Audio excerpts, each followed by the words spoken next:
স্বাধীনতা পুরস্কার প্রাপ্তদের হাতে পদক তুলে দিলেন প্রধানমন্ত্রী তারেক রহমান।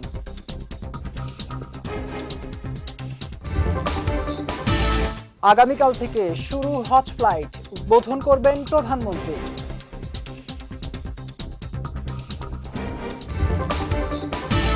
এবং বার কাউন্সিল নির্বাচনে হস্তক্ষেপ করছে না সরকার, জানালেন আইনমন্ত্রী।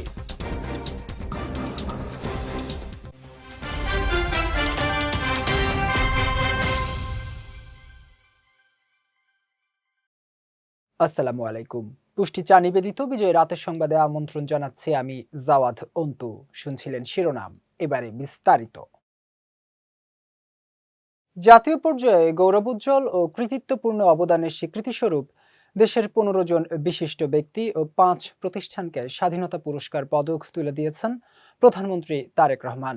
বিকেলে ওসমানী স্মৃতি মিলনায়তনে আয়োজিত অনুষ্ঠানে এই পদক তুলে দেন তিনি। এবছর স্বাধীনতা, গণতন্ত্র, নারী শিক্ষাসহ দেশ গঠনে সার্বিক অবদানের জন্য প্রয়াত প্রধানমন্ত্রী খালেদা জিয়াকে স্বাধীনতা পুরস্কার দেয়া হয়। খালেদা জিয়ার পক্ষে স্বাধীনতা পুরস্কার নেন নাতনি জাইমা রহমান। খালেদা জিয়া ছাড়াও স্বাধীনতা পুরস্কারের জন্য মনোনীত অন্য 14 ব্যক্তিকে এদিন পদক তুলে দেয়া হয়।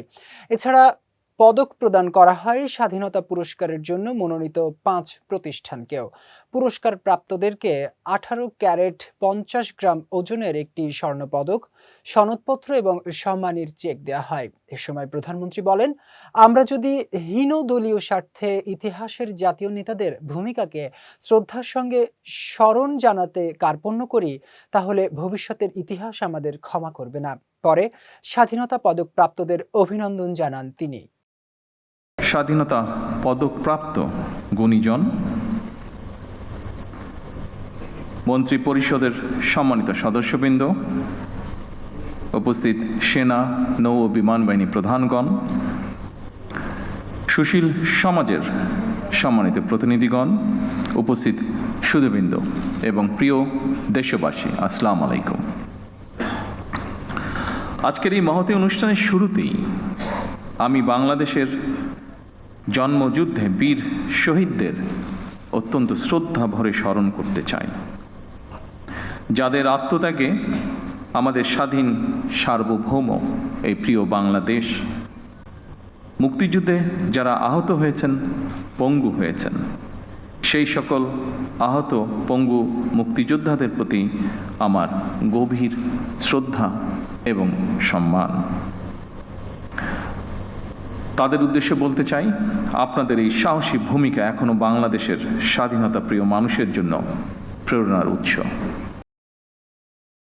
মহান আল্লাহর সন্তুষ্টি লাভের উদ্দেশ্যে একদিন পরেই শুরু হচ্ছে হজ যাত্রা। শুক্রবার রাত 12:30টায় 419 জন যাত্রী নিয়ে শুরু হচ্ছে বাংলাদেশ থেকে হজের প্রথম ফ্লাইট। হজ কার্যক্রম উদ্বোধন করবেন প্রধানমন্ত্রী তারেক রহমান। এই উপলক্ষে রাজধানীর আশকোনা হজ ক্যাম্পে চলছে শেষ মুহূর্তের প্রস্তুতি। এছাড়া বাংলাদেশ থেকে পবিত্র হজ পালনে যাচ্ছেন 78,500 যাত্রী। এরই মধ্যে সৌদি পৌঁছেছেন 171 জনের মেডিকেল টিম। প্রত্যেক হজ যাত্রীর জন্যই নুসুক কার্ড বাধ্যতামূলক, যে ডিজিটাল আইডেন্টিফিকেশনে সৌদি আরবে সব সেবা পাবেন হজ যাত্রীরা। প্রথমবার বেসরকারি ব্যবস্থাপনায় যাওয়া প্রত্যেক হজযাত্রী সেই কার্ড দেশেই পাচ্ছেন। তবে সরকারি ব্যবস্থাপনার যাত্রীরা নুসুক কার্ড পাবেন মক্কায় পৌঁছে। বাংলাদেশ বার কাউন্সিল নির্বাচনে সরকার কোনো হস্তক্ষেপ করছে না। দেশের বিভিন্ন বারের নির্বাচন চলছে, তাদের অনুরোধে নির্বাচন পেছানোর সিদ্ধান্ত হয়েছে। সংসদে এই তথ্য জানিয়েছেন আইনমন্ত্রী মোহাম্মদ আসাদুজ্জামান। দুপুরে জাতীয় সংসদের অধিবেশনে সংসদ সদস্য আখতার হোসেনের প্রশ্নের প্রেক্ষিতে এই তথ্য জানান তিনি। সেখানে আখতার হোসেন বলেন, 19শে মে বার কাউন্সিল নির্বাচন হওয়ার কথা ছিল। গতকাল মধ্যরাতে বার কাউন্সিলের নির্বাচন স্থগিত করা হয়েছে। কারণ হিসেবে জ্বালানি তেলের সংকট উল্লেখ করা হয়েছে। তাহলে জ্বালানি তেলের সংকট নাকি গণতান্ত্রিক প্রতিষ্ঠানকে দলীয়করণ করতে এই পদক্ষেপ, সেই প্রশ্ন রাখেন আখতার হোসেন।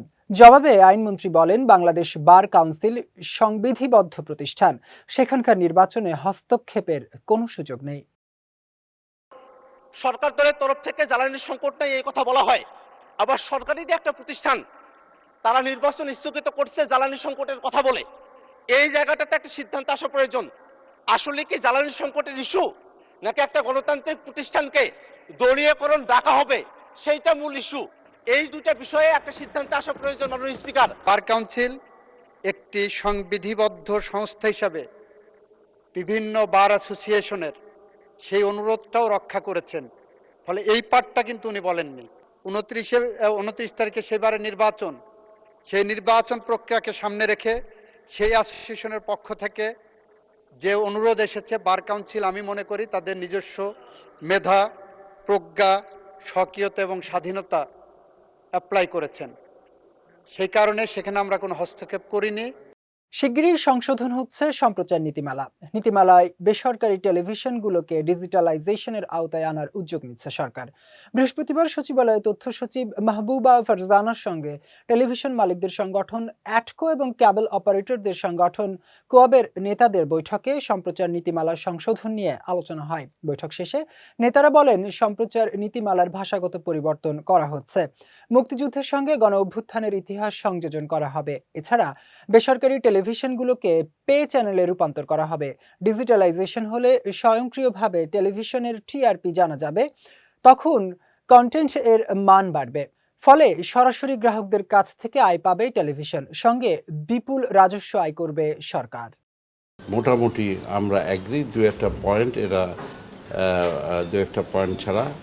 তা আশা করি যে সম্প্রচার নীতিমালা আগামী 1-2 সপ্তাহের মধ্যে যাতে এটা করা যায় সেই বিষয়ে আলোচনা হয়েছে এবং সিদ্ধান্ত গৃহীত হয়েছে।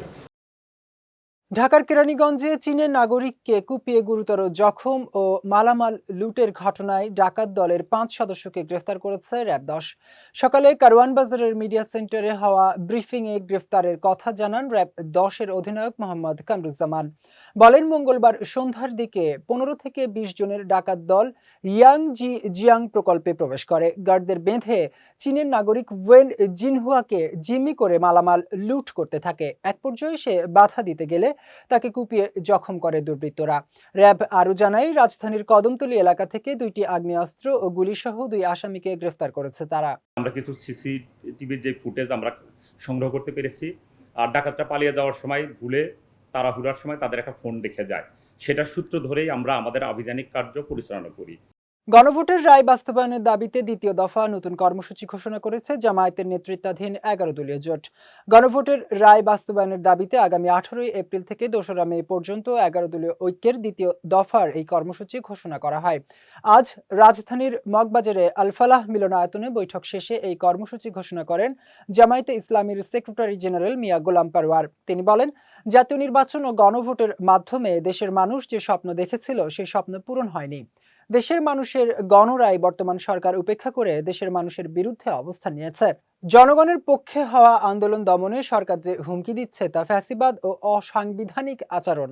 আন্দোলন দমনে পতিত সরকারের মতো আচরণ করলে পরিণতিও তাদের মতোই হবে বলে হুঁশিয়ারি দেন তিনি। এ সময় তেল সংকট, হাম সংক্রমণ পরিস্থিতি সামাল দিতে সরকার ব্যর্থ হয়েছে বলে দাবি করেন মিয়া গোলাম পারওয়ার। সদ্য সমাপ্ত ত্রয়োদশ জাতীয় সংসদ নির্বাচনোত্তর জাতীয় সংসদ এবং চলমান রাজনীতির গতিধারার দিকে লক্ষ্য রাখলে আমরা কিছু হতাশার দিকই শুধু দেখতে পাচ্ছি। জাতির যে গণ আকাঙ্ক্ষা, 18 কোটি মানুষের গণ আকাঙ্ক্ষা, জাতীয় নির্বাচনে যে আশা, উদ্দীপনা, সম্ভাবনা, স্বপ্ন নিয়ে যারা ভোট দিয়েছিল এবং গণভোটের মধ্য দিয়ে 5 কোটি মানুষ বিদ্যমান রাষ্ট্র ব্যবস্থা সংস্কারের মধ্য দিয়ে একটি নতুন রাষ্ট্র কাঠামোর মাধ্যমে দেশকে দলীয়করণ, দুর্নীতি, সন্ত্রাস, কর্তৃত্ববাদী শাসন, চাঁদাবাজি এবং একক ব্যক্তির হাতের কর্তৃত্বের শাসন থেকে মুক্ত করে ক্ষমতার ভারসাম্য তৈরি করে দেশের উন্নয়ন এবং অগ্রগতির যে স্বপ্ন দেখেছিল সে স্বপ্ন আজও পূরণ হয়নি।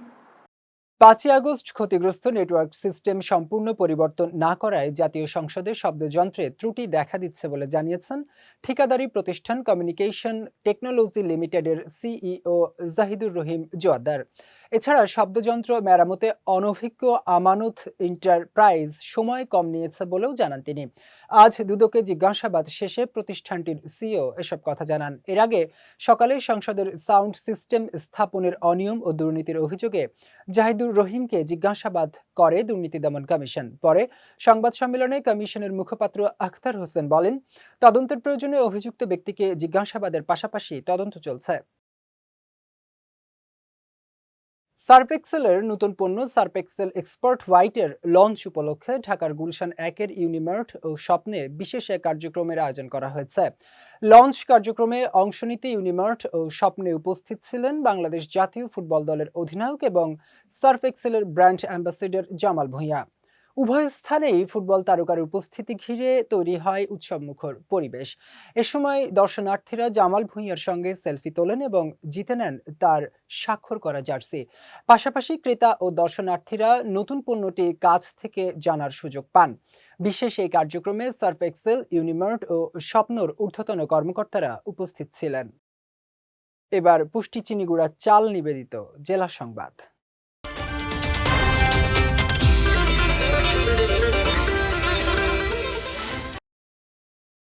নিরপেক্ষ নির্বাচনের মাধ্যমে যে সংসদ গঠিত হয়েছে সেই সংসদ বাংলাদেশকে সামনের দিকে এগিয়ে নিয়ে যেতে সক্ষম হবে বলে মন্তব্য করেছেন জাতীয় সংসদের স্পিকার অবসরপ্রাপ্ত মেজর হাফিজ উদ্দিন আহমদ। সকালে ভোলা সফরের অংশ হিসেবে বরিশাল নগরীর সার্কিট হাউসে এলে সাংবাদিকদের প্রশ্নের জবাবে তিনি এই মন্তব্য করেন। এ সময় স্পিকার বলেন, গণতন্ত্র ছাড়া বাংলাদেশের মুক্তি বা সমৃদ্ধি সম্ভব নয়। গণতান্ত্রিক ব্যবস্থা আরও দৃঢ়ভাবে প্রতিষ্ঠিত করে দেশের অর্থনৈতিক অগ্রগতি অর্জন করা সম্ভব। তিনি আরও বলেন, একটি সুন্দর নিরপেক্ষ নির্বাচনের মাধ্যমে একটি সংসদ গঠিত হয়েছে। আশা করি এই সংসদ বাংলাদেশকে সামনের দিকে এগিয়ে নিয়ে যেতে সক্ষম হবে। এর আগে বরিশাল সার্কিট হাউসে স্পিকার হাফিজ উদ্দিন আহমদকে গার্ড অব অনার প্রদান করা হয়। গণতন্ত্র ছাড়া তো বাংলাদেশের মুক্তি বা সমৃদ্ধি অর্জন সম্ভব নয়। সেই দিক দিয়ে রাজনীতির এই একটা ভালো দিক আমি লক্ষ্য করেছি যে সাধারণ মানুষের সচেতনতা বেড়েছে, গণতন্ত্রের প্রতি তাদের ঐকান্তিক আগ্রহ বেড়েছে। এটি বাংলাদেশকে অনেক আগে নিয়ে যাবে। যাচ্ছি পুষ্টি ড্রিঙ্কিং ওয়াটার নিবেদিত খেলার সংবাদে।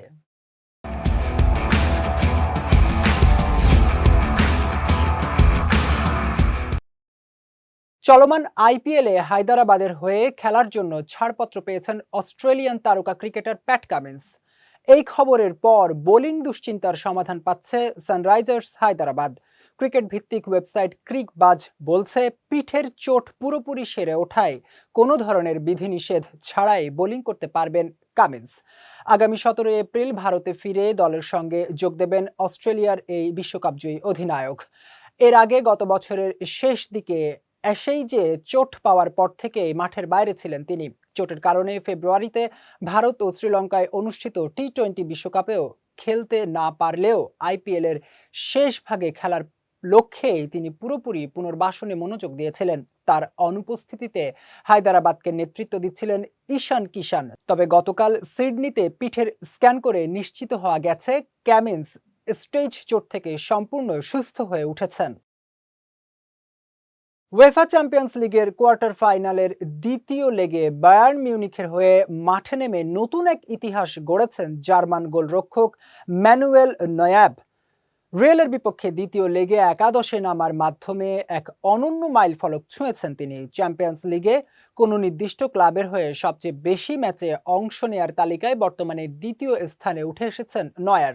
বায়ার্নের জার্সিতে এটি ছিল নয়ারের 137তম ম্যাচের রেকর্ড, যা লিওনেল মেসির বার্সেলোনার হয়ে 136টি ম্যাচ খেলার রেকর্ডকে পেছনে ফেলেছে। তবে রিয়াল মাদ্রিদের হয়ে 149টি ম্যাচে অংশ নিয়ে এই তালিকায় এখনও শীর্ষে আছেন ইকার ক্যাসিয়াস। রেকর্ড গড়ার আনন্দ থাকলেও মাঠের শুরুটা ছিল দুঃস্বপ্নের মতো। তবে শেষ পর্যন্ত ঘুরে দাঁড়িয়ে ম্যাচের ফল নিজেদের পক্ষে আনতে সক্ষম হয় বায়ার্ন। পুষ্টি চা নিবেদিত বিজয় রাতের সংবাদ শেষ করার আগে শিরোনামগুলো দেখে নিচ্ছে আরো একবার।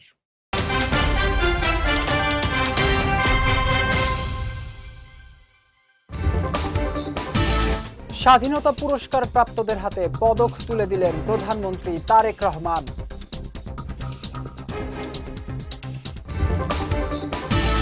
আগামীকাল থেকে শুরু হজ ফ্লাইট, উদ্বোধন করবেন প্রধানমন্ত্রী।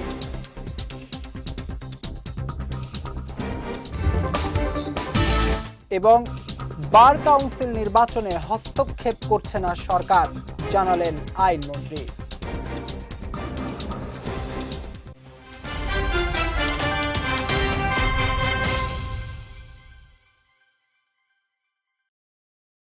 বিজয় রাতের সংবাদ শেষে আজকের মতো আমি জাওয়াদ অন্তু আপনাদের কাছ থেকে বিদায় নিচ্ছি। আগামীকাল একই সময় নতুন সব খবর দেখতে চোখ রাখুন বিজয় টিভিতে।